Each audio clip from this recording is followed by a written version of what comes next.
Sir Alfred North Whitehead once said, not ignorance, but the ignorance of ignorance is the death of knowledge. Good evening to the guest of honor, renowned scientists, audiences, and my fellow mates. I, Sreshtha Das, your host for today evening, and a Masters of Science student of the Institute of Bioinformatics and Applied Biotechnology, welcome you all to the 6th episode of the Coronavirus webinar series. Let's begin with a small introduction about us. Well, undoubtedly, there must have been many webinar series across the globe on the novel coronavirus. But our main motto is to reach out to those people who have no background of biology or life sciences. We began this venture as an attempt to address the myths, confusions, and misunderstandings surrounding the COVID-19 pandemic. And we solely aim to render knowledge and information in the most simplified manner possible from the top experts in the field. Moving on, it's my utmost honor to welcome our guest speaker, Professor Partha Majumder, amongst us today. Well, whatever we say, sir, about you would be too less on the face of the numerous achievements that you've had. But anyways, to begin with, Dr. Partha Majumder obtained his doctoral degrees from the Indian Statistical Institute, Kolkata, and went on to pursue his postdoctoral research at the Center for Demographic and Population Genetics, University of Texas Medical Center, Houston. He served as a faculty in the Department of Biostatistics and Human Genetics at the University of Pittsburgh. He's the founder of the National Institute of Biomedical Genomics, Kalyani, and an emeritus professor of the Indian Statistical Institute, Calcutta. He's the National Science Chair, president of the Indian Academy of Sciences, and also the president of the West Bengal Academy of Science and Technology. He has served on the board of directors of the International Genetic Epidemiology Society and was the founding chair of its ELSI committee. He is a member of the Human Genome Organization too. His scientific contributions to human and population genetics span a vast range from structure and evolution of human populations to genomics of diseases and development of statistical methods for the analysis of genomics data. He's the co-coordinator of the International Cancer Genome Consortium for India and has worked for the International Bioethics Committee of UNESCO. He is a recipient of many awards, including the TWAS Biology Prize, G.D. Birla Award for Scientific Research, Ranbaxy Research Award in Applied Medical Sciences, and the New Millennium Science Medal, to name a few. While on one hand, due to the pandemic, our social movements have been extremely restricted, and we have all been forced to accept this as the new normal. The SARS-CoV-2 virus has had the liberty to travel through nations, causing havoc. The virus has certainly been evolving and adapting and thus infecting people all over the globe. Thus, it'll be interesting to try and understand this evolving virus and the course of its spread. Therefore, I would now hand over to Professor Partha Majumder, who will be talking to us on the topic, Going Viral, the Evolution and Spread of SARS-CoV-2. Before I hand over to you, sir, I kindly request the audiences to post in their queries regarding the topic in the comment section below. We will address these queries at the end of the session. Over to you, sir. Thank you, Sreshtha. Thank you very much. I really appreciate being called upon to give this talk. Thank you. So the pleasure is all ours. Thank you. I really don't have any slides at all. I'm going to tell you a story. And I'm going to tell you a story about a virus that's really gone viral. And what I'm going to tell you is how this particular virus has gone viral and some characteristics of this virus, how it's evolved, and so on and so forth. So I will actually have 4 parts to my talk, and I assume no prior knowledge, although in some parts it might become a little technical, but I'll try and avoid major technical issues or points. So this particular virus, as we know, is called the SARS coronavirus, severe acute respiratory syndrome, This is a coronavirus. Viruses, as many of you may know, and if you didn't know, viruses are not living beings. They cannot reproduce by themselves, which is one of the characteristics of a living organism. A virus is an obligate parasite. By that, what we mean is that a virus needs to use other people's infrastructure, cellular infrastructure, in order to be able to reproduce. So this particular virus uses the human host, or has been using the human host for its ability to reproduce, or to be able to reproduce. So this virus is an obligate parasite. It enters the human host cell, and that's where it reproduces. Did this? Where did this virus come from, and where did we get to know? When did we get to know of this virus? So we got to know of this virus in December of 2019, and the place where we got to know of this virus is Wuhan, which has, among other things, a very famous seafood market. And that's where a lady who was handling or cutting fish and meat, and the seafood also sells exotic kinds of meat of various organisms. So a lady who was handling all of this came down with severe symptoms of cough and fever. And so she went to a doctor, and the doctor recognized that it must be a problem with the lungs. And so he took some samples from her, and essentially found out that she was infected with the virus. They then looked at the virus in detail, sequenced the virus, and found out that it was a coronavirus. And there she came in, of course, contact with several others. She wasn't quarantined, as we now know that we need to be quarantined. And she had mixed with a few people, and there was a small outbreak of the coronavirus in Wuhan, centering around the seafood market. But then it also quickly spread to other parts of Wuhan, and it wasn't as localized, but it spread to other parts of Wuhan. One of the questions that most everybody at that time had is, where did this virus come from? And to be able to answer that question, we need some data to be able to identify, or to be able to make a guess as to where the virus may have come from. And the data that we use, there are many ways of making these inferences, but those of us who are in the business of molecular biology, molecular genetics, we like to look at molecular data. So what we look at are sequences. And so let me tell you a little bit of this characteristic of this virus. This virus is an RNA virus. That means that it has an RNA sequence which is wrapped in lipids, and these lipids protect the RNA. Once you get rid of the lipid layer, you expose the naked RNA, which is not a very stable molecule, and essentially degrades, and the virus dies a natural death.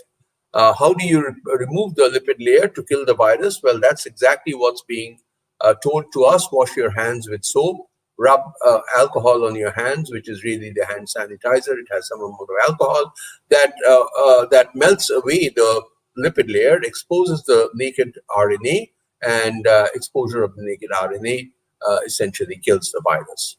So this is an RNA virus. It has, for those of you who may be little bit initiated in this area, it's a positive stranded RNA virus, which means that it's like the mRNA, which is already poised to be translated.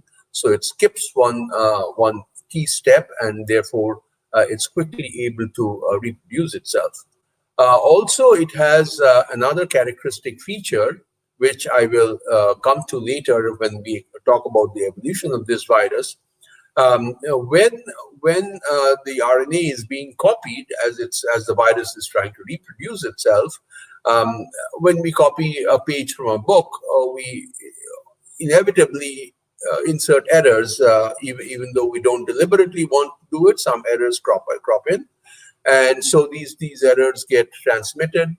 So once we copy down a page from a book, if we reread that particular page that we have copied, the copy of the page, then we can spot these errors, and we can correct these errors. They don't propagate anymore. They don't go to the next reader, so to say. So this particular coronavirus also has that property. Viruses don't. The proofreading is done by certain molecules called enzymes. So these enzymes will read the copied RNA and see if there are any mistakes that have been made in the process of copying, and correct most of the mistakes. They cannot correct all mistakes. Sometimes mistakes remain, but they are able to correct mistakes. So this coronavirus has a proofreading ability, and therefore mistakes don't crop in. And I'll refer to these mistakes a little later. So what we actually do is to sequence the RNA. The RNA comprises, it's really like a string of beads, and each bead can be of 4 different colors. In the RNA, it's A, U, G, and C, 4 different colors. In the DNA, it's A, T, G, and C, which is with which we are more familiar. So this is anyway a string of beads. Each bead can have one of 4 colors, A, U, G, or C, and that's what it is. How long is this string of beads in this SARS-CoV-2 coronavirus? It's 30,000 beads. So it has 30,000 nucleotides. These beads in technical language are called nucleotides. It has 30,000 nucleotides, and that's what this coronavirus is like.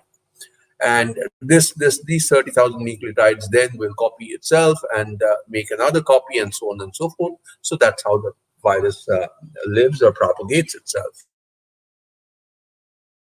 The first sequence from this woman who actually fell ill after having been infected with this coronavirus, once that sequence was, that RNA, that piece of 30,000 nucleotides were sequenced, what we do is, in order to find out who may have been the ancestor of this particular, where did this virus come from, we need to look for the ancestor of the virus. And what we try to do is we look for other viruses, and the way that is with sequence, we compare sequence virus and virus may have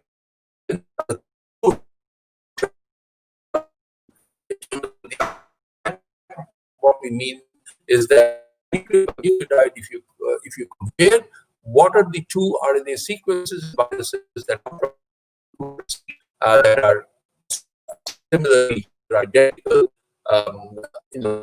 each other. So back on comparison of these RNA sequences, so the first prerequisite is that you need to have RNA sequences from many different types of viruses that have been fished out from many different animal species, not necessarily human, but also other animal species. And then you compare these RNA sequences using some statistical methods. These statistical methods are called phylogenetic methods. Essentially, what you do is you look for clusters of these RNA sequences. These clusters, RNA sequences are more identical to one another compared to two RNA sequences that have been taken from different clusters. So the way that you do these RNA sequences is that you tell yourself that I want to group those RNA sequences in one cluster, ones that are most similar to each other. And if they are not so similar, so you build a threshold, let's say, and the ones that cross that threshold, the ones that are beyond the threshold, you have two different clusters. So that's essentially what we do. We have we use statistical methods for phylogenetic analysis. So this phylogenetic analysis will tell us groups of viruses, in addition to telling us what may be the ancestor of these viruses. Now, did we have sequences of viruses after the SARS-CoV-2 sequence? The first sequence was done. Indeed, humans have been collecting viruses from very many animal species and sequencing them and putting them in databases, and these databases are public domain, meaning that any one of you, myself included, will have access to these data. So once the SARS-CoV-2 first sequence was done, the RNA sequence was done, then of course one quickly went to find out where the ancestor may have been, and therefore this business of comparing RNA sequences started, and very quickly one found out that there were two sequences that were very close to the SARS-CoV-2 sequence.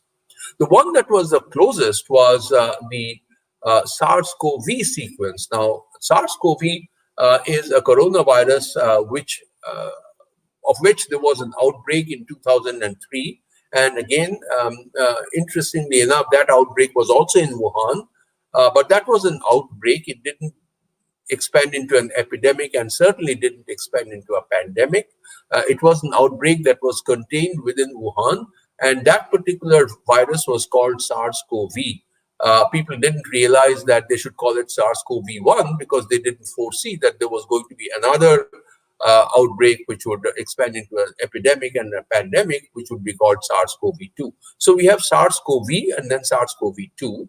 So the SARS-CoV and the SARS-CoV-2, these 30,000 nucleotides, 30,000 alphabets, if you paired them up, they were identical at 97% of the 30,000 nucleotides. So that was the closest. But then we could have said that, the SARS-CoV-2 arose from SARS-CoV. Sure, it did, or was a close relative. But where did SARS-CoV originate from? And where did SARS-CoV-2, who was the ancestor of SARS-CoV-2?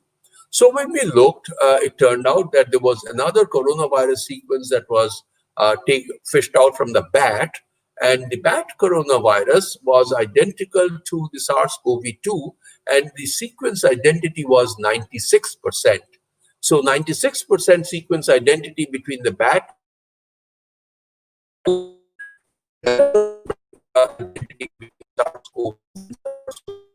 So we reasoned that the source must have been the bat. The bat was also the source of the SARS-CoV, and SARS-CoV and SARS-CoV-2 are very close to each other. They are like relative to each other. So our ancestor of SARS-CoV-2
We are extremely sorry for the technical glitch that we're facing.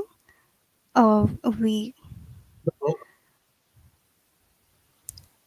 Are you able to sir, hear me? we lost you in the middle. If you could repeat from bats when you were speaking about bats. So something happened and I lost you. Okay. So I think that let me just quickly recap what I said in terms of the identities of the the RNA sequences. If you compare it with SARS-CoV, it's 97% identical. If you compare the SARS-CoV-2 RNA sequence with the bat coronavirus sequence, it's 96% identical. So if we are going to look at an ancient ancestor, then it must have been the bats, because that's where the sequence identity is the most among all the other non-human coronaviruses.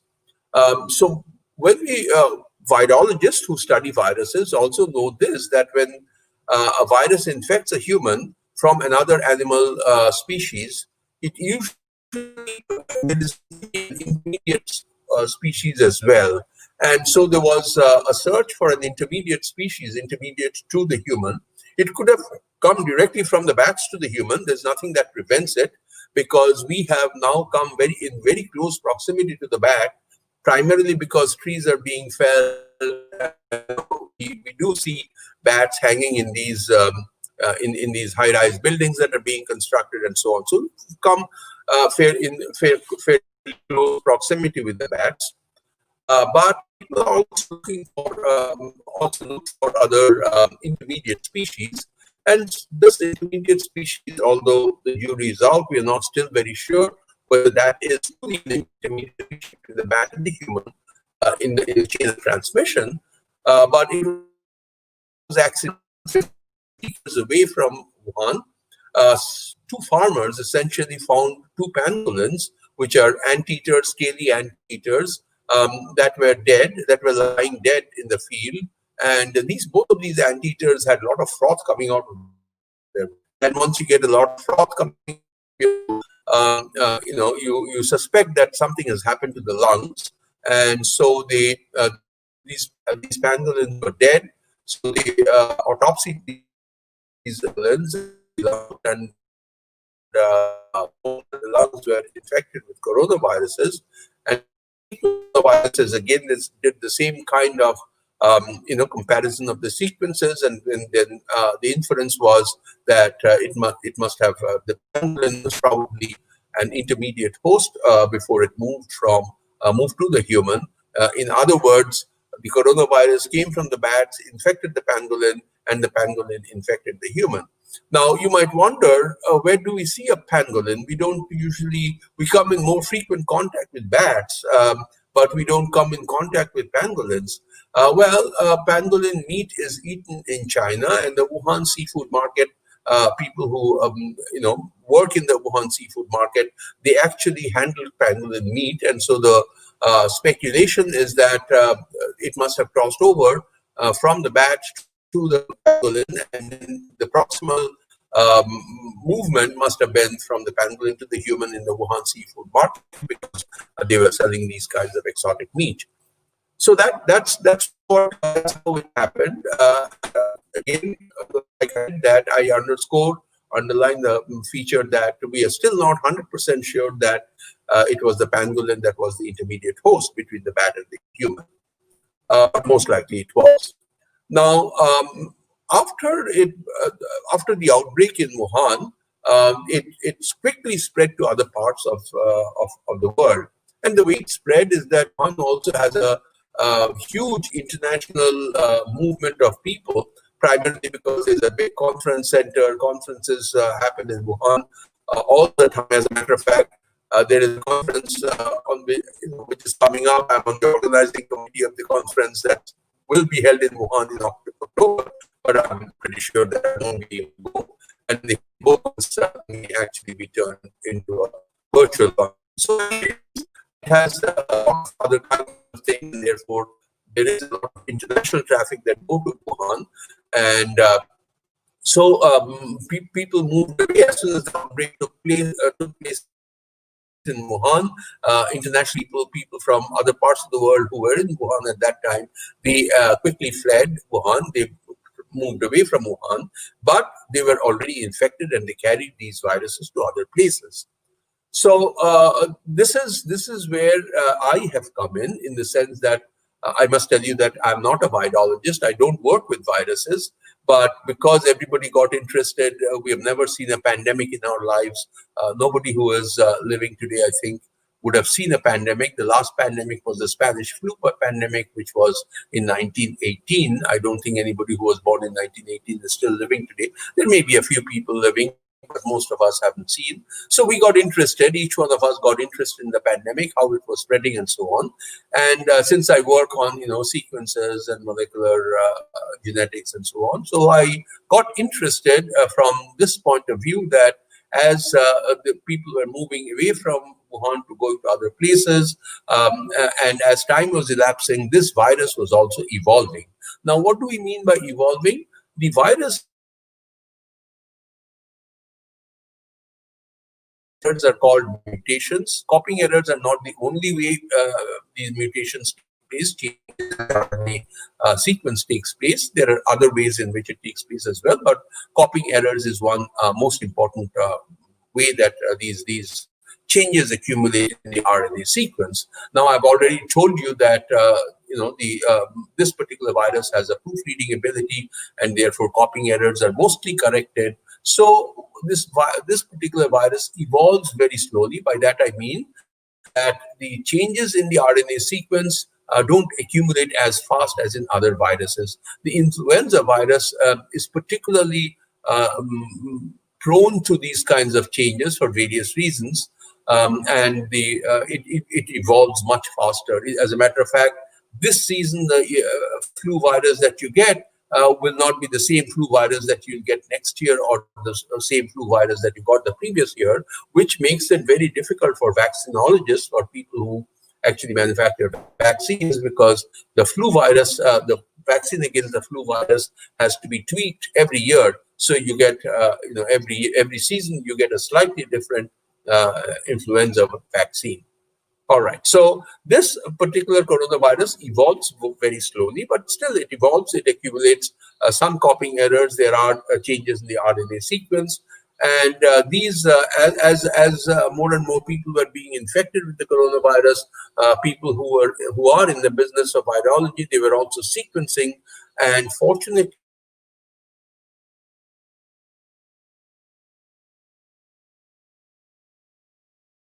domain database, we actually can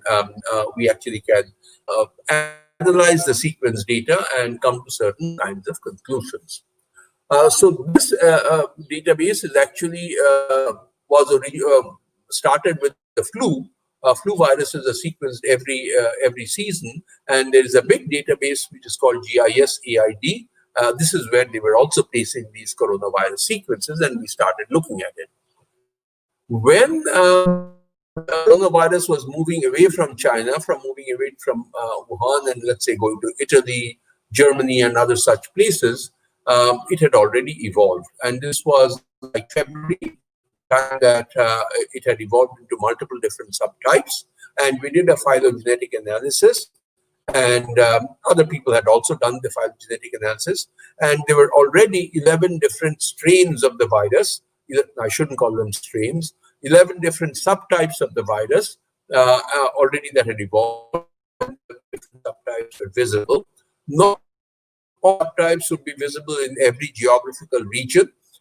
Any geographical region would have 5 or 6 different subtypes. Another geographical region would have some overlapping subtypes, but maybe another set of subtypes. But if you took all of those sequences and did a phylogenetic analysis, or phylogenetic tree as we call it, it's exactly like a tree. It has a root, and the root is inevitably the Wuhan, the original ancestral type that came in, that originated in Wuhan. After that, it started evolving.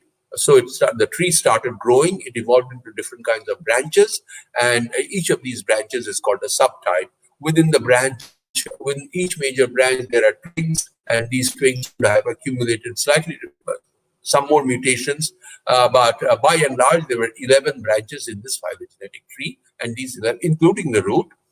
So 10 evolved types, and the root, which is rooted in Wuhan, that's the 11th subtype. So there were 11 different subtypes, and we didn't find all the 11 subtypes in every geographical region, but 5 or 6 different subtypes in every geographical region. This is expected because different people would have taken different kinds of subtypes into different geographical regions, and those would be the ones that would be proliferating in that particular region. What was stunning is the following, that we were just, for the sake of curiosity, we were following these DNA sequences, following the viruses, virus chasing, it was what we were doing. And very soon, within about a month, something stunning happened to our phylogenetic analysis. What we found is that in almost all parts of the world, by then, from Wuhan, it had traveled to Europe first. From Wuhan, it went to Europe. From Europe, it went to the United States, and it had spread all over. It came to East Asia, South Asia. So it had spread all over. And interestingly enough, even though after this virus is seeded in a geographical region, there will be 5 or different subtypes that are circulating in the population where it went. But within about a month, what we found was that all of these remaining 10 subtypes were outcompeted by one particular subtype that became the dominant subtype of this virus. Very interesting. Why did this particular subtype outcompete, or how did it outcompete the other viruses and established itself as a dominant subtype throughout the world? So this aroused our curiosity, and we started looking at this. So essentially what we started looking at is that we started nitpicking each one of the mutations and started querying what would this mutation do, what would that mutation do, etc. And we made a discovery. And the discovery was the following, that there is a particular position in the RNA sequence of this virus where in most of the other subtypes, there is an aspartic acid, the amino acid aspartic acid or aspartate, in that particular position, amino acid position. And that amino acid position is the 614th amino acid position. In the 614th amino acid position, in most, including the ancestral, in most of the subtypes, you would find the aspartic acid or aspartate amino acid. And in this particular subtype, the one that outcompeted all the subtypes was called glycine, and the reason took place because single substitution of one alphabet by another alphabet changed the glycine. This was very interesting. We found this is called a non-synonymous change. A synonymous change is a change in the nucleotide which does not lead to an amino acid change, but this change actually led to an amino acid change, and hence it's called a non-synonymous change. This non-synonymous change was interesting from a non-synonymous point of view, but it was also interesting in its position, not the 600 protein. You've seen the picture of a coronavirus. The picture of a coronavirus is, it's like the flares of the sun. It's like ball, and then you have the flares of the sun. So you have these spikes. These spikes have a head and a stem. So that's how the ball is decorated out of these.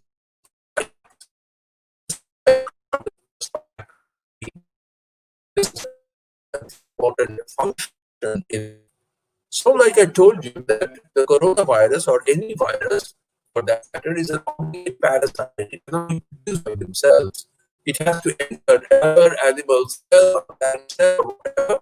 It has a host whose cell it will enter, and then the host will have cellular machinery, which this virus will start hijacking and use the host cellular machinery to its own advantage and start procreating, start reproducing. So in order to be able to do this, in order to be able to enter a host cell, the first thing that a virus does is it goes and attaches itself to the host cell's membrane. Usually a cell has a membrane. It goes and attaches itself to a membrane, and then it cranks over, enters the cytoplasm of the cell, enters the host cell, and then it's done, because then it can efficiently hijack all of these host cellular machinery to its own advantage and start reproducing. So the first is for it to go and attach itself. So this is a protein, the spike protein is a protein, and it goes and attaches itself to another protein in the host cell.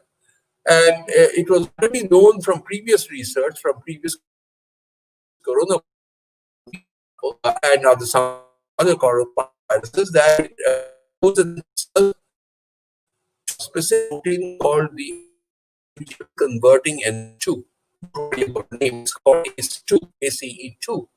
It goes and attaches itself to this particular protein preferentially. Where do we find this protein in the host cell? We find this protein again in large quantities on the surface of lung cells of a specific kind that are called type 2 pneumocytes. So the lung cells, a specific kind of lung cells, are full of this protein. The surface of these cells are full of this protein, and it makes it easy for the virus to go and attach itself to this particular protein called ACE2. Once it attaches itself, it does some more things for it to be able to crack open the cell membrane of the host cell and enter, and I'll come to that in a minute. This particular protein, ACE2, is not only expressed on the human lung cell, is also expressed in other places, other cells of the body, probably not in as much quantity, but in sufficient quantity for viruses to go and attach itself.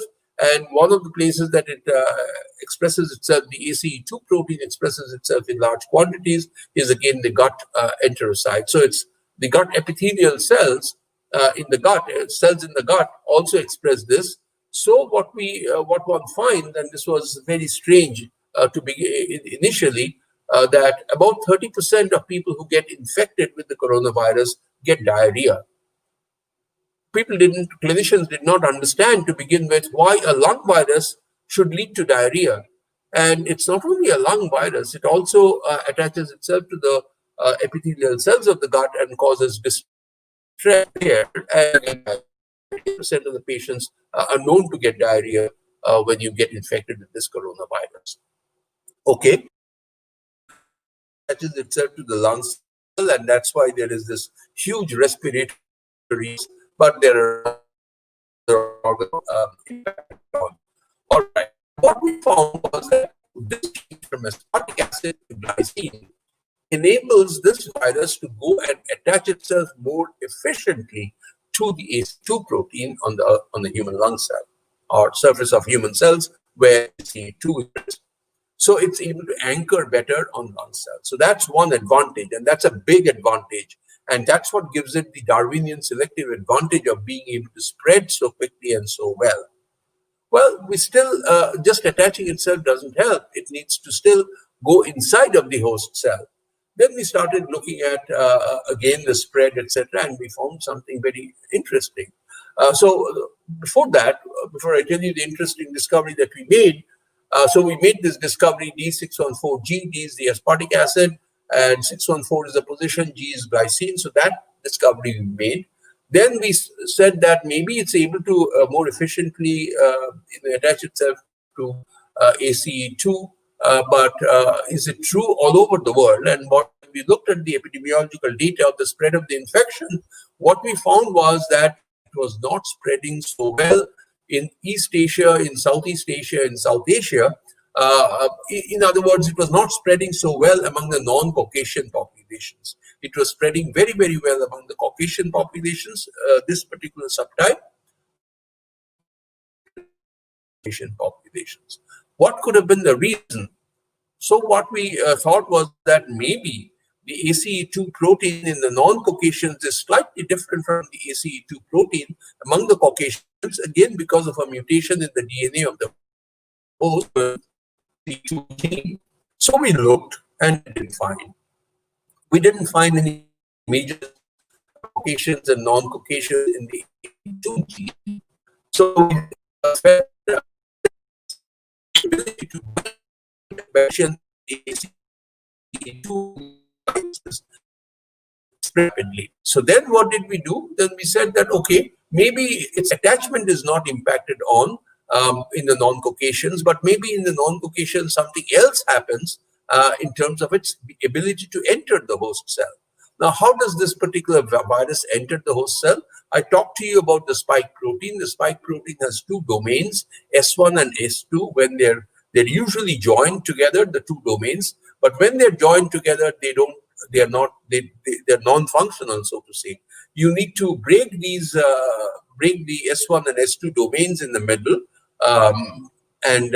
for these two domains to become active.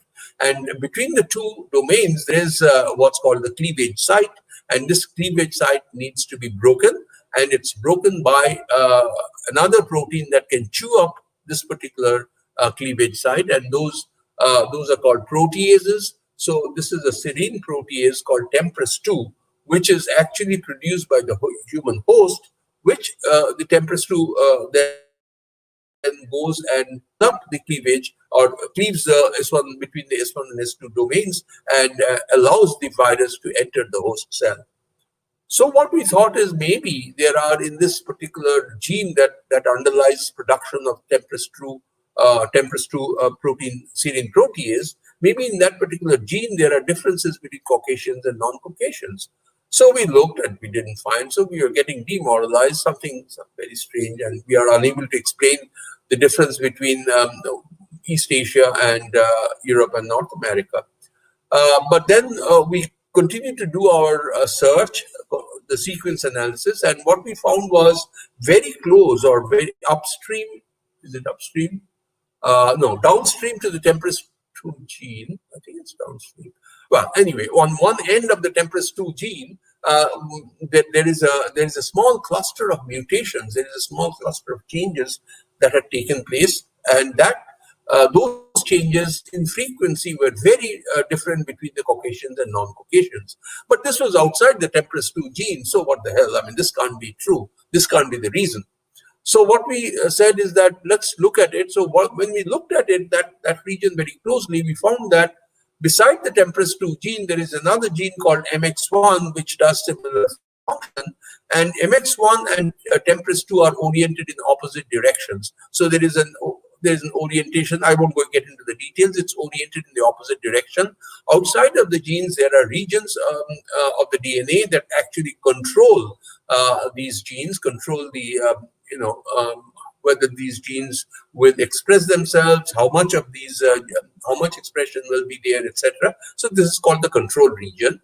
Because these two genes are oriented in the opposite direction, this particular segment where there were many mutations that were whose frequencies, allele frequencies, were very different between the Caucasians and non-Caucasians, that particular region was controlling both genes, both TMPRSS1 and MX1, which have very similar functions. So we said, let's look at this particular thing, particular region a little bit more closely. Let's look at the literature and find out whether what people have found. Very interesting. I'll cut a long story short and tell you that this particular region, which is the control region for both TMPRSS1, TMPRSS2, and MX1, actually plays a role in the ability of this particular subtype, the glycine subtype of the virus, to be able to enter the host cell. So because of the differences in frequencies of these mutations, in the Caucasians, it's able to enter the host cell better. In the non-Caucasians, it's not able to enter the host cell better because of these changes in that control, because of the DNA changes in the control region. So we had now had a handle as to how to explain the differences between Caucasians and non-Caucasians, and this is why we think that you find this somewhat different epidemiology in the Caucasians and the non-Caucasians, and this epidemiology is completely dominated by a genetic phenomena, and the genetic phenomena of the host, not of the virus. The virus was homogeneous wherever it went, except that in East and Southeast and South Asia, it wasn't as homogeneous as it was among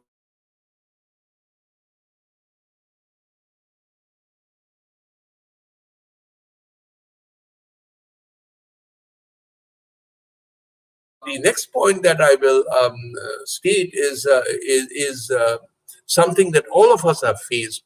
I'm sure that your friends who do not do biology or are in other domains, not in science, must have asked, when is this coronavirus going to go away? It seems like it's still spreading. When is the spread going to be contained, and when is it going to go away? I'm pretty sure that all of us have faced this question. To be able to answer this question in a scientifically objective manner, you need to get some ways of tracking the spread. And you track the spread by collecting data, kind of a metric, some kind of a measure to be able to say, yes, the spread is now being contained, the spread is going to come down, and if you can predict, if you can relate it to time, you can even make a prediction as to when the coronavirus will be completely gone. The statistic that can be calculated by collecting data is called R0. And I want to spend a few minutes, maybe 2 or 3 minutes, explaining to you what R0 is. R0 is what track the virus or meaning that it is constant, it's not increasing, spread, not decreasing either, and for not we can immediately say that the spread of the virus is decreasing. Okay, so is R0. I'm not going to give you deep insight into R0. R0 is the product of these, two of which we cannot control this, but one of the quantities is within our control, and that's what I want to discuss. So first of all, the interpretation of R0. R0 is a quantity that tells us, so it takes values between 0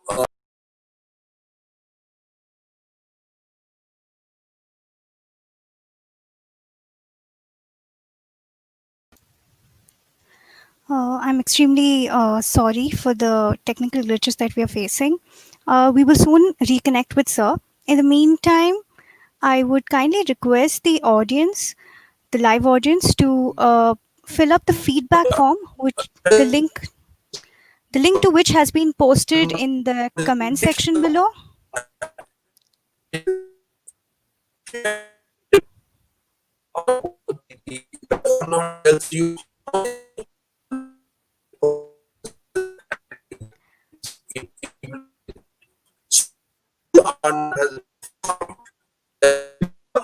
Person is able to infect average population. Sir, Then you know that sir, kindly like to interrupt here. one, that means one infected person is infecting another one uninfected person. That means it's reachable. And when R becomes less than one, you know that one infected person on average is unable to find even one uninfected person to infect, and therefore to die. So we will make it from to come to one. And another is uh, are in the population.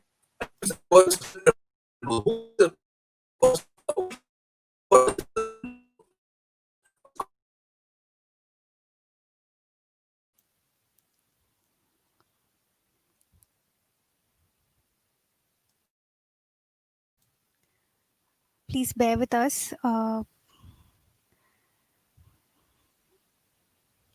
Till then, please go ahead and fill up the feedback form, the link to which has been shared with you guys on the comment section below. It'll really help us to improve the streaming process, make it a bit more hassle free, not have the technical glitches that we are having today. Extremely sorry for that. And will also help us understand more, get more topics. So,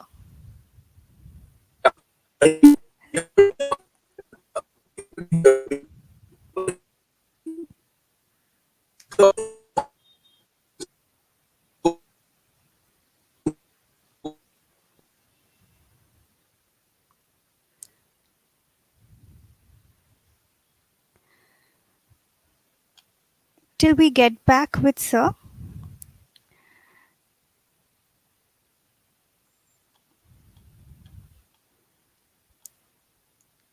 I hope the audiences are liking the talk that we are having today.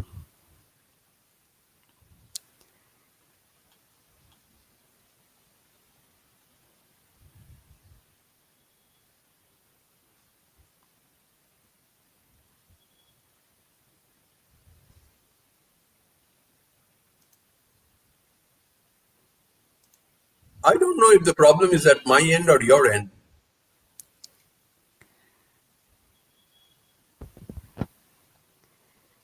So we can hear you now. Yeah, I don't know if the problem is at my end or your end. It's unclear to me. Sometimes I'm not able to hear you, sometimes you're not able to hear me. So I don't know what's happening. Okay. So anyway, I've come to the very last part of my talk. So like I said, that who is a susceptible? A person who can be infected, and when can a person not be infected? If the person has developed the immune characteristics such that the virus will find it impossible to enter. As soon as the virus tries to enter, the body's immune system will kill the virus or do something to the virus such that the virus cannot enter, etc. The way that you will if you want you will reinfected a substantial period of time.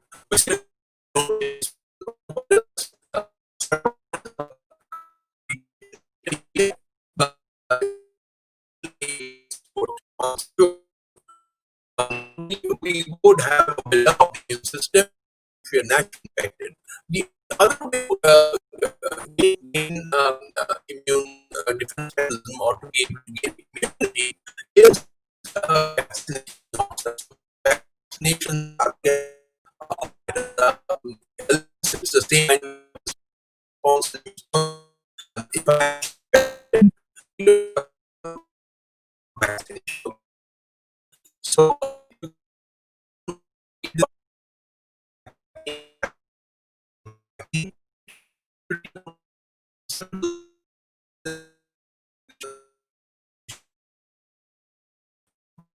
people in the population that are infected, there is less than one of infecting a person who is truly infected. The way that we're going to detect the virus or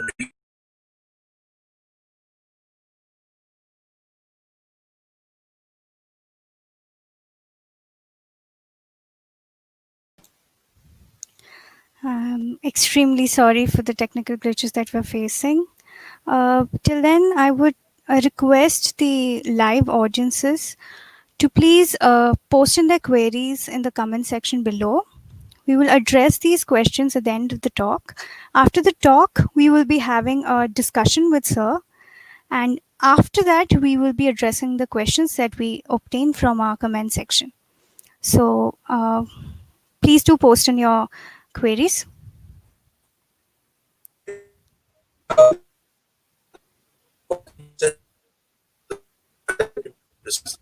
uh, 29% of the population in India have already gained immunity by these things. There are a lot of symptomatic areas who get infected, do not show symptoms, and therefore they have developed immune system without seeing symptoms.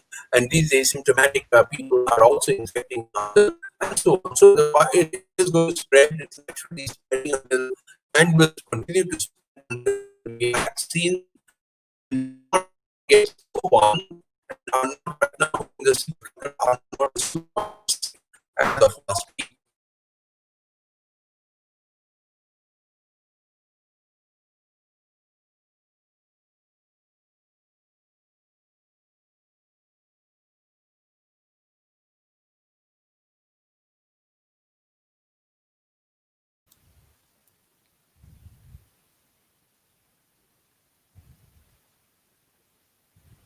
Uh, Yeah, like I was saying that I think in every other Indian city also it's spreading.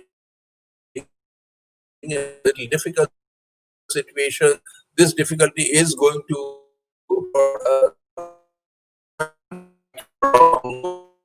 we track the spread of the virus. So right now in India, the virus is spreading. In other parts of the world, such as in Italy, China, Germany, it's been contained very well, and the virus has stopped spreading. So R naught has become less than one in these kinds of countries. So you need to have a metric. You need to be able to collect data and track whether the virus is spreading, and then you know whether the virus has come under control. There is, of course, a huge amount of work that's going on in order to find vaccines. There are, close to 200 labs that have come up with potential vaccines, and some of these are almost there, meaning that if they work out well in a large group of people, then they will be marketed, etc. And finally, the one comment that I will make is that these vaccine manufacturers are already aware of this particular one subtype, which is the D614G subtype, which has established itself so well in most parts of the world.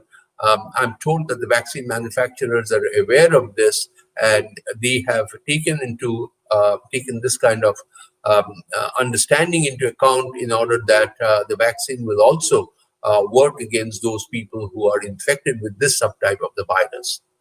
So I will stop here, and essentially what I've tried to impress upon you is how this virus evolved, where it came from, where it is going, how are we able to track where it is going, and eventually, after we get the vaccine, then it enables control of enables artificial control of the spread of the virus. Until then, we have to live with the virus, and we have to live with the fact that the virus is going to spread until until a sufficiently large number of people get infected by the virus and we gain natural immunity.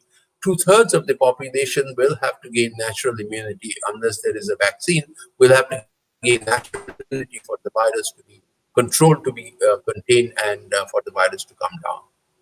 I thank you for your attention, and I thank Shrestha for reaching out to me to give this talk, and I hope that I have been able to convey at least to each one of you at least something that is useful for has been useful for you.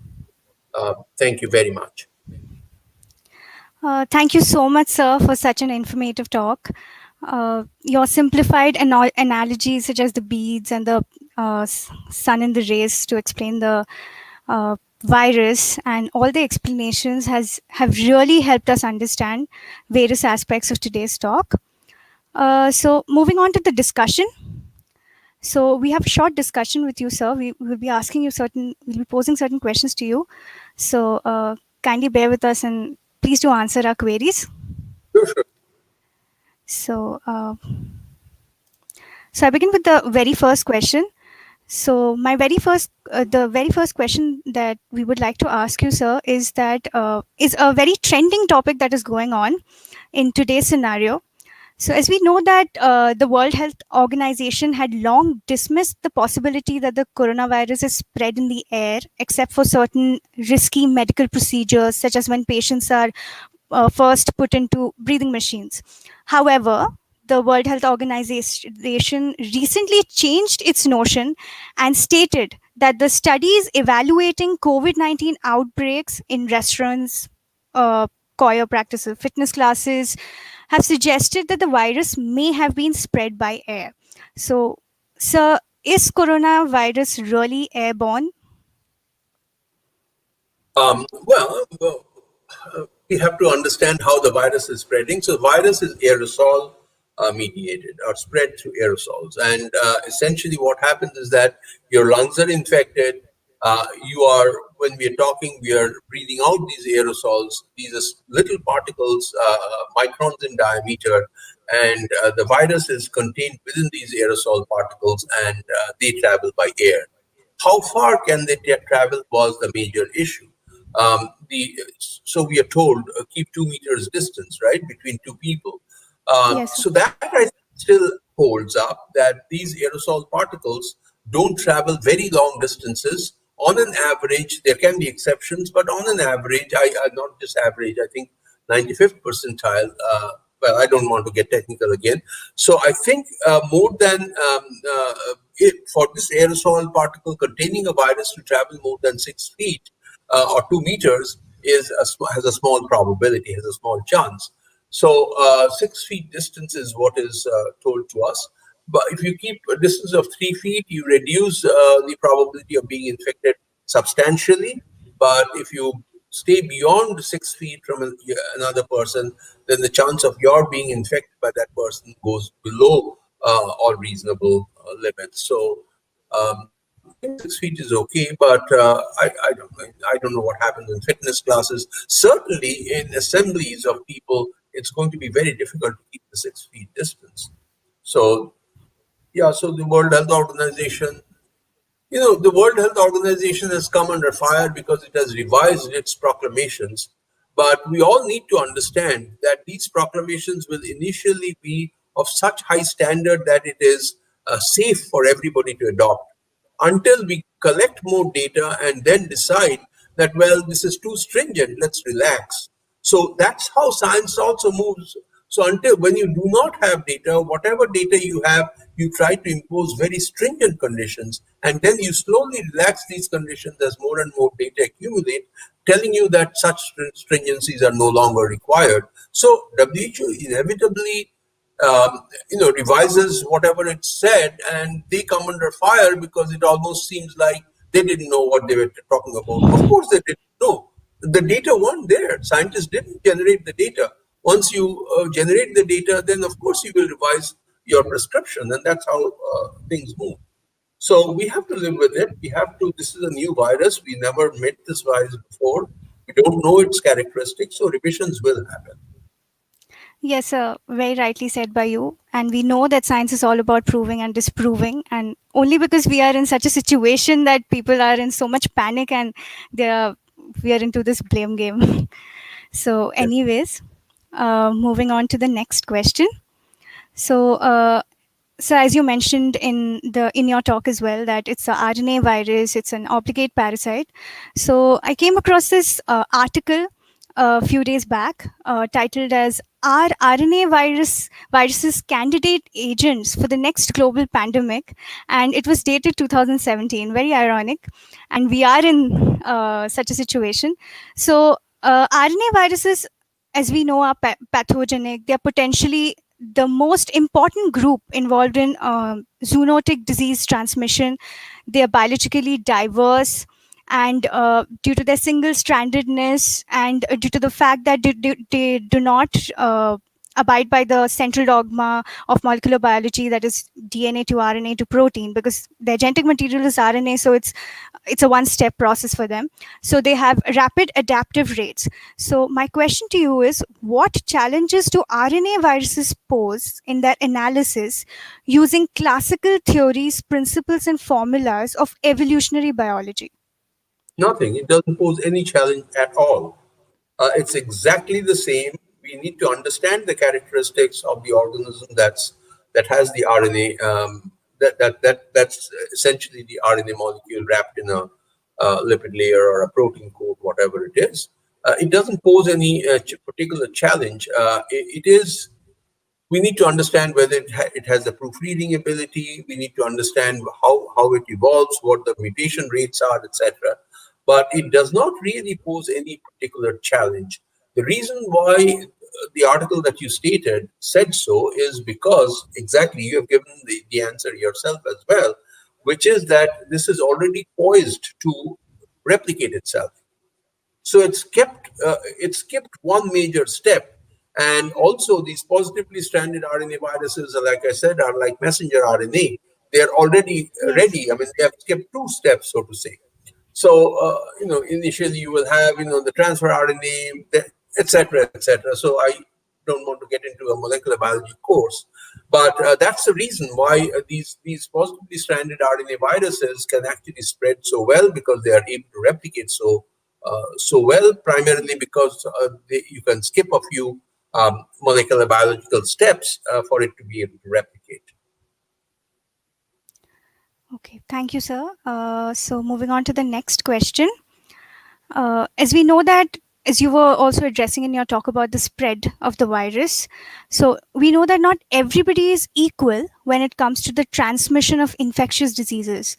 There is something called as the 2080 rule, that a small core group of about 1 in 5 people transmit infections to far more people than the majority do, and they are called the super spreaders. So are there super spreaders of coronavirus too? And if there are, how are they affecting the trajectory of the outbreak that we're facing? So honestly, Shrestha, the point is that nobody has the guts to find these kinds of things out. This virus is so infectious. To be able to answer the kinds of questions that you are asking, you really need to get very close to a person who is infected with the virus. But this is so infectious, even doctors are afraid to go near the patients. For influenza, do we wear a PPE? I mean, we now have. No, So the of kind course of not. questions that you're asking are absolutely pertinent, but we still have not generated data. It's very difficult to identify a super spreader unless you collect data individual by individual who are infected, and people are very scared to go near these individuals.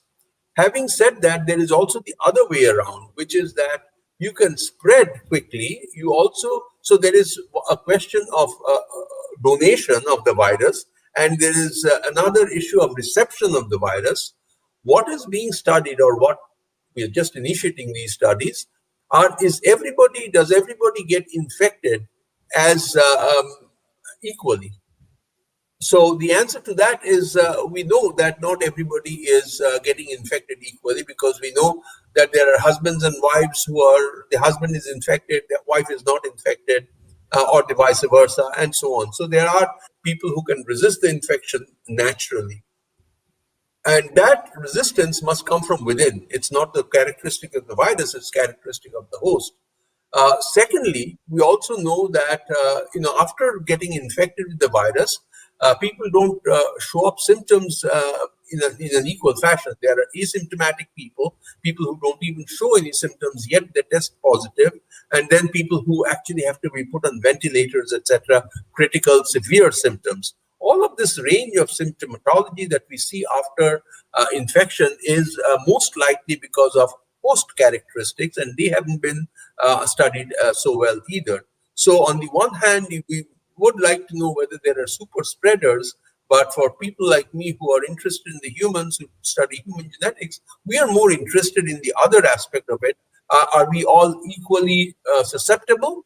And once, if we are, why don't we show the same kind of plethora of symptoms that other people, that the other person who is infected also shows? Why are there some asymptomatic people and some critically ill people because of infection of the virus? So those kinds of studies are just beginning, and we will get results soon, but it will still take maybe a year or two to be able to get answers to these kind of questions. So, but I do reckon that there are contact tracing tools which are being used to. So, could these tools be of any help to determine super spreaders?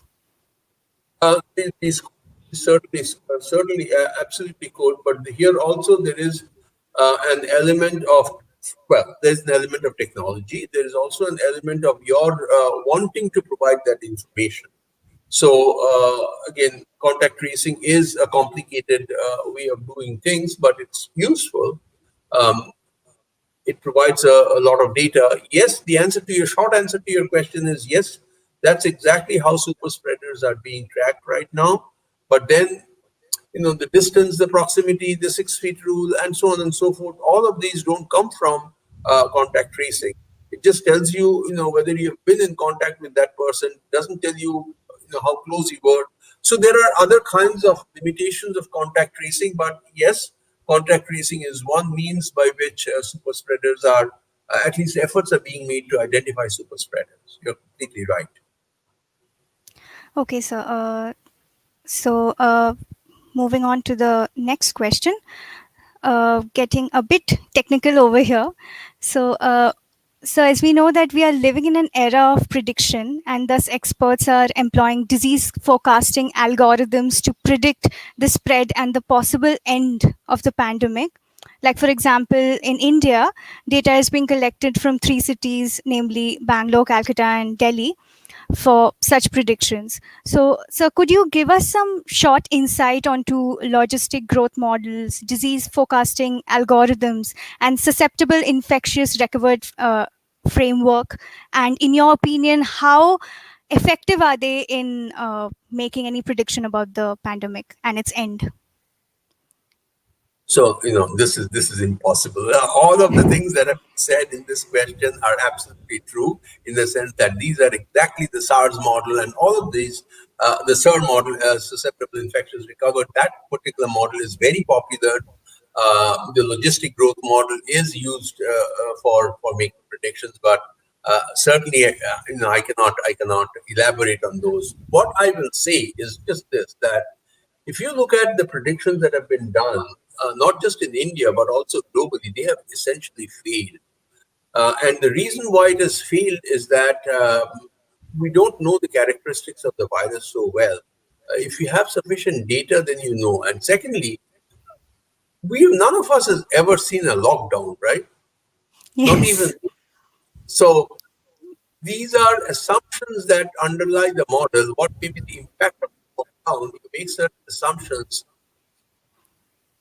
So these assumptions, if they are violated in the model, your predictions won't come right. And essentially, we don't know the impact of these assumptions. We don't know the leakage of. So during, okay, so we can take lockdown into our modeling. We can say that nobody transmits during the period of lockdown except within households, because people are not going out. Now, there is a slight amount of leakage even during the lockdown, because not everybody is maintaining 100% lockdown, right? You see still people going out in the street, Yes. still talking to each other. What the impact of this leakage will be, we have no clue. And these kinds of assumption violations in the model lead to incorrect predictions. So the predictions are approximate, but in this context, in the context of the coronavirus, most predictions have been is terrible. I mean, there have been other cases, other instances when the hepatitis B virus, for example, much better modeling could be done. But this virus spread so fast, and people are scared, and those are assumptions that need to be built into the models, and it's very difficult to build these assumptions into the model, which is, I think, the main reason why the predictions haven't worked so well. Be that as it may, these are very useful models in infectious disease modeling. I'm not going to, denounce or look down upon these models just because it hasn't worked so well in the context of SARS-CoV-2. But it does work, and it does work pretty well with respect to viral infections. So it's important for us to study those. I talked to you about, I said a few things about susceptible and are not. And that's something that's a characteristic of the SIR model, susceptible, infective, and recovered. Recovered. Again, this is really not my well. I can because I teach these kinds of things in the class, but I can't elaborate on those models because that's a full lecture by itself. So I can't do it. Yes, sir, no problem. We do understand. And I guess it's not wrong to say that biology is pretty unpredictable. So maybe that's why the models aren't really working on SARS-CoV-2 situation. So I moving on. that way, sister. No, I wouldn't put it that way. The biology is Okay. not so unpredictable if you have good data. We, respect to this particular virus, we still haven't collected sufficient data. And this, because of the way nature of its spread, we have imposed certain kinds of strictures which we have not brought into our models so well because we don't have the data. So once you have data, then your models become good in terms of prediction. But here we do not have those kinds of data, and that's the limitation. It's not that biology is full of uncertainties, and therefore we cannot make a prediction. That's not really the way to go about saying it. Okay. So moving on to the next question. Uh, So since as you mentioned in your talk as well that viruses are obligate parasites, they're only alive when in the body of the host. So therefore the end game for any virus would be the death of the host that it has infected. So therefore, sir, is it right to say that evolution will guide the coronavirus to optimize infectivity while minimizing the virulence? Oh, absolutely, absolutely. Viruses don't want to kill their host. The reason why they don't want to kill their host is because if the host dies, they die. So it's not in the interest of the virus to kill the host. So actually, and this particular virus is extremely kind, and I've written about that in popular articles that this is a very kind virus. It is infecting a lot of people. Huge amounts of people, huge numbers of people, but it's not killing many people. It's kind in the sense that if you look at the SARS-CoV, which the outbreak of which was in Wuhan in 2003, that particular virus killed, of the 100 people that it infected, it killed on an average 11 people. So 11% was what we call as the case fatality ratio. The From there we had another coronavirus outbreak, which was in 2013 in the Middle East, and that particular coronavirus caused again respiratory distress, which is called MERS, Middle Moscow. East Respiratory Syndrome. The MERS coronavirus was deadly.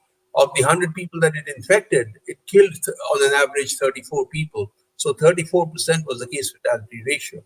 And this virus is killing between 1 and 2%. So this virus is really kind. It spreads very well, but it doesn't kill people. And completely right that in terms of, from the point of view of interest of the virus actually doesn't want to kill the host. It's not in the interest of the virus to kill the host. Okay, sir. So moving on. So as we know that although India has not been able to flatten the incidence curve of COVID-19 as yet, fatality rates have been comparatively lower in India compared to other countries such as US or UK or Brazil or China or Italy. So, is it that the virus is losing its virulence with the course of time? No, I don't think the case fatality ratios have been lower in India compared to other places. In India, we are observing that less because of the lockdowns. The US didn't impose any major lockdowns. Uh, People were mingling with each other. So it happened in a very short period of time, and therefore it attracted global attention. Um, in Italy, people were dying on the streets because they didn't take adequate precaution, and the health management system was in the doldrums. There were no hospital beds, and management of the disease was also not very good because we were still learning to cope with the disease or manage the disease. The good thing that happened in India is a lockdown. I'm not a great proponent of the current lockdown, but initially the lockdown was absolutely necessary because if we didn't lock down, then what would happen is that the virus would spread like wildfire, which means that the hospitals would be completely full. And therefore, we wouldn't be able to manage the disease. The lockdown enabled the government to get hold of a large number of ventilators, to get hold of, to clear hospitals, make COVID beds, that are dedicated to COVID patients, and all of this. So today, throughout India, we have about 5 lakh beds just dedicated to COVID patients, Oh. and this happened during that 2.5 3 month lockdown period when we were not moving, the people were not moving, and therefore the virus was not spreading. And during this period of time, the government was able to get its infrastructure, health infrastructure, in good shape, such that when people became ill, there was at least a bed in the hospital to lie down on. So this lockdown, the initial lockdown was good, but I don't know what the current lockdown is doing, because all that we are right now doing, given that we have managed our health infrastructure well, the current lockdown is only stretching the spread of the disease fast. Maybe the hope is that the vaccine will come such that instead of the natural immunity, we will be able to impose or induce artificial immunity, and therefore not many people will be infected. I don't know what the reason is, but the current lockdown is just silly. And in West Bengal, it's even more silly because in West Bengal, yeah, honestly, in West Bengal, suddenly in the middle of the week, you have 1 day lockdown.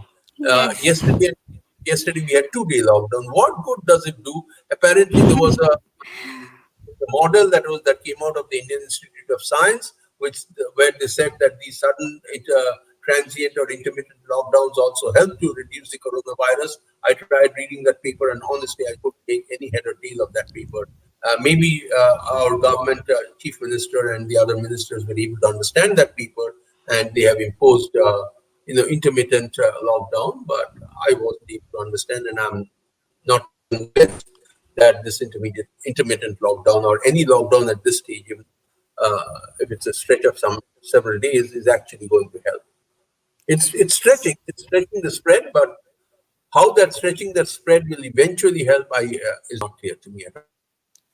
So, but I mean, lockdown cannot be a permanent solution to the problem, right? Although we are coming with the vaccines and all, so is there any other, like, can actually the virus be eradicated completely? What do you mean eradicated? We can never eradicate because the virus will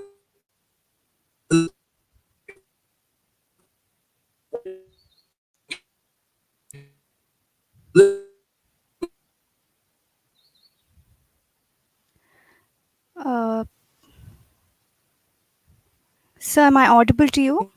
virus.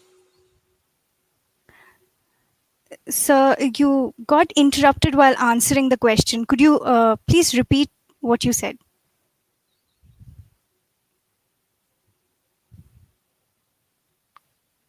So, am I audible to you? Yeah, right now, yes. Yes. So what I So, was saying is that in response to your question, are you able to hear me? yes, yes, sir. Now we are able to hear you. response to your question, what I was saying is that we will never know whether we have eradicated the virus. We have eradicated the polio virus because we don't see any traces of the polio virus. But to eradicate a virus takes a very long time, and most of the time we are unable to eradicate a virus. Um, like we are never ever tried to or will be able to eradicate the flu virus. So Flu I don't know virus. if the virus whether it will, but they will reach a stage when there will be no susceptibles, when there will be no, when an infected person cannot find an uninfected person to infect, then what the hell? I mean, we don't care whether the virus lives with us or goes away. So we couldn't care less at that point of time. So that's what is going to happen. And that's essentially called herd immunity, and herd immunity will reach a stage when the virus, when an infected person cannot infect anybody else. Okay, moving on to the last question of the discussion. So, as we know that there goes a saying that those who cannot remember the past are condemned to repeat it. And that certainly has been the case with the coronavirus. So, as you already mentioned earlier, that in the past 20 years, we have seen outbreak of three novel coronaviruses. That is the SARS-CoV-1 in 2003, the MERS-CoV, and finally the SARS-CoV-2 that we're facing right now. So, and despite past incidences, we had not anticipated such a situation to happen. So, in your opinion, sir, how can we possibly anticipate and contain any future outbreak of the coronavirus in the human population? Surveillance cannot anticipate because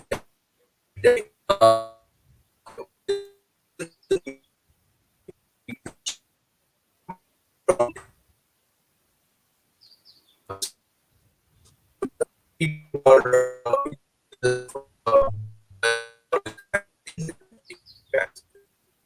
yes,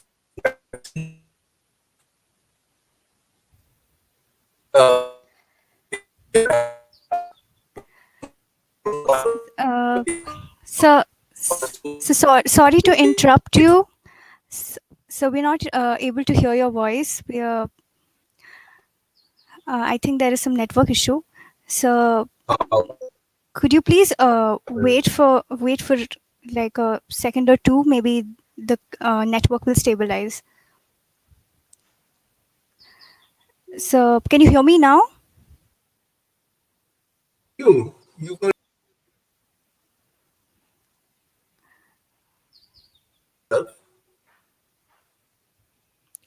Sir, yeah, are you sir, able to hear?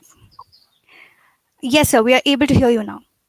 Okay, so what I was saying is that uh,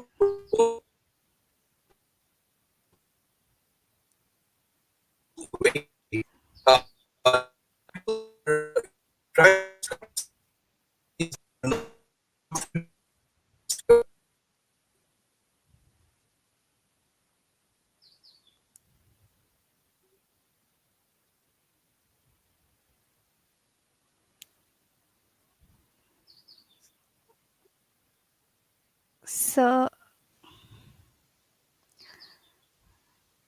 So, am I audible to you, sir?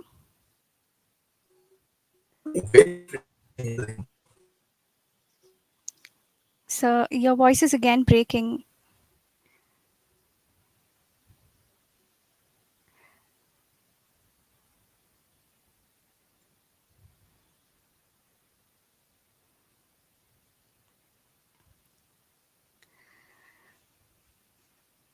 I guess we faced another technical glitch. Please bear with us. I think sir will return in some time.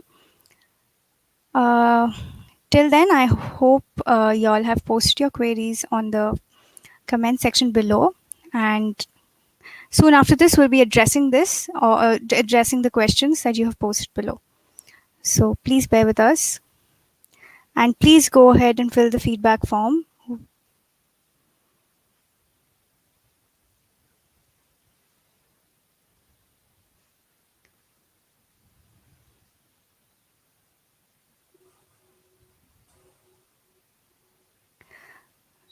So am I audible to you?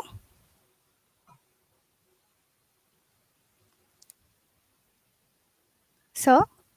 Yeah, yeah, Sir, am I audible to you now? yes. Uh, Uh, let me finish the last question that you are responding. The last question that you asked.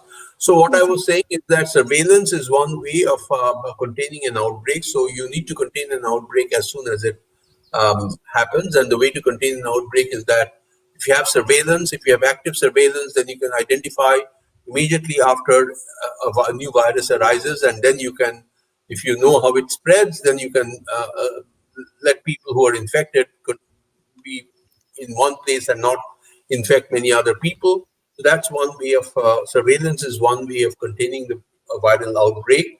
And the second is vaccine preparedness. So one vaccine against a specific kind of a virus will usually act against a whole class of viruses. So if you have a vaccine preparedness and if a new virus arises, sometimes you can use that vaccine. It may not be fully efficient, but you can use that vaccine to have other people gain that artificial immunity against that particular virus. So in this particular case, vaccine preparedness was also not there because the whole business of vaccine invention or vaccine discovery takes a lot of money. And once a particular infectious disease goes away or is brought under control, then people who fund vaccines do not usually want to fund for believe that anyway that particular virus has gone away. So why try and put in money to find a vaccine for that particular virus? Now, if you find a vaccine for that virus, even if that virus has gone away, uh, a similar virus, if it arises in the future, you could probably use this vaccine for that virus. So the vaccine preparedness wasn't there and needs to be there such that future outbreaks can be contained better. Okay. Thank you so much, sir, for being so patient and answering all our queries. We'll now move on to the questions that have been raised by our live audiences in the comment section. So, the first question is by Tanmay Kumar De, and he asks, Sir, is there any chance that the RNA vaccines against COVID 19 fail due to some significant mutation in the viral genome? Please shed some light into this. So, have failed, did you say? Yes. Uh, which RNA vaccines are you talking about? I don't know. I don't know too much about vaccines, but maybe he has knowledge that some RNA vaccines have actually failed against some RNA viruses. I don't have that kind of knowledge. So, well, I can only make a general comment that these viruses also evolve and they mutate. And if you have identified a vaccine that will not work against various kinds of mutant viruses, then if you have not studied where the mutations are and if they cannot get that kind of an epitope against that virus, then it's bound to fail. So mutation failure of vaccines is directly linked with the mutation rate of the virus for sure. And RNA viruses, many of them don't have the proofreading ability and therefore they mutate quite fast. And that may be a reason why. But I don't have any specific knowledge about which particular RNA virus you're talking about and which RNA vaccine you're talking about. Okay, so thank you so much. So the next question is by Bipul Sahu, and he asks, for any viral vaccine to be fully effective, is it necessary to have all the strains discovered? If yes, then the strains are epidemiology dependent or mutation dependent. That last part of the question is not clear whether it's epidemiology dependent or mutation dependent. The way that we identify strains or subtypes is by mutations. And the way that these vaccines are manufactured, usually you will have the viruses will be decorated with mutations in various parts, but there are certain key regions of the virus where against which the vaccines operate. So even if there are mutations elsewhere, even this particular virus will actually be impacted on by the vaccine. So the way that vaccinologists will try to find vaccines is again a cocktail that will be useful for a large number of mutant viruses, but they will usually try and attack a particular portion of the virus that's usually conserved across a large number of mutant viruses. So in this particular case, the spike protein is a favorite, and the spike protein is actually conserved quite a bit across mutant viruses, and therefore many vaccinologists or many vaccines developers are actually trying to focus on that spike protein or different components of the spike protein. Okay, sir.